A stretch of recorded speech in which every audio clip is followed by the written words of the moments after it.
Okay, greetings all. A little leg workout this was last Tuesday on my own.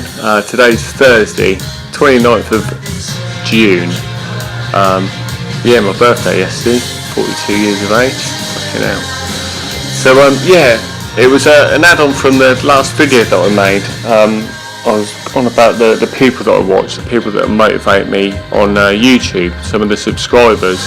And there was this one guy that I missed off, which I've been watching for the last 2 or 3 weeks, and his name is Wim Hof. Weird name, I know, but it's a Dutch name. W-I-M-H-O-F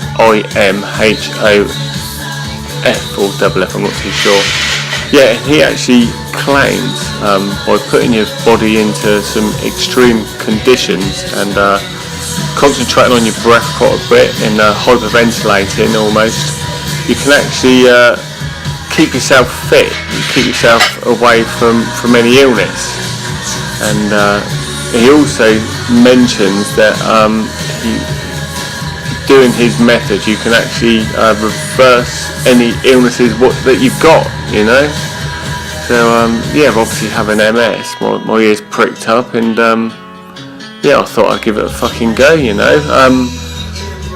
I'm all in. So not necessarily all in believing it, but all in to give it a go, you know. And it's one of those things that it's not going to do you any harm. Putting yourself in a cold shower and breathing deeply isn't going to do you any harm. Working out with weights and whatever isn't going to do you any harm.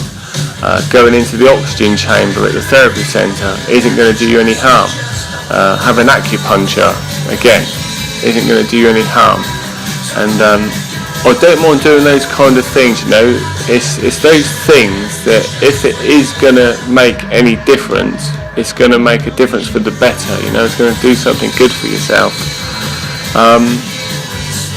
Not necessarily the same outcome with medication.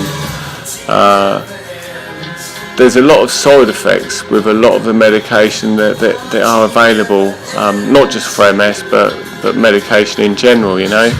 I remember my granddad, he lived to 80. I call him my granddad, he was my dad really. I lived at home or moved back at home when I was a baby, when I was like 9 months old, you know. Never saw my real dad, or never have seen him yet. He's still kicking around, so I've heard. But 42 years of age, and I haven't bumped into him, you know. And lived with my granddad right up till I was about 25, 26, you know. So I lived with him for a quarter of a century, you know. He was my dad, you know. He was the person that I always looked up to, you know. He was the one that sort of laid down the law with me, you know. I lived under his roof and whatever, and I lived with him right up until his dying day, you know. I watched him take his fucking last breath, you know. So he was my dad. And the reason why I bring him into the subject, he suffered a lot with a lot of sort of illnesses. He had I think he had about 3 or 4 heart attacks. He had a lot of what's the word? Not when you have a heart attack, when you have angina attack. He had his gallbladder removed as well, you know. He had a lot going on, and he listened to the doctor, or hung on the doctor's every word, you know. If he actually said that you need to have this out, or you need this to be removed and whatever, or you need to go to the surgery for this, he would do it, you know. And any medication that needed to be done in his eyes, be taken, he would take it, you know. And this medication, I can remember it used to come around, and they used to actually deliver the medication to him, to the front door, and it used to come in fucking bags. I can remember two Sabre Centre bags of medication used to turn up every month or two, which he used to take, and the medication used to arrive, and he used to get it all out and put it in this little Dosset box that he had, and he sort of he really thought it was helping him, you know. And I used to ask him, I used to say, well, what's this one do then, Grandad? And he used to sort of say, oh, I think that one does something with that one, and you know. And I said, well, what's that one do then?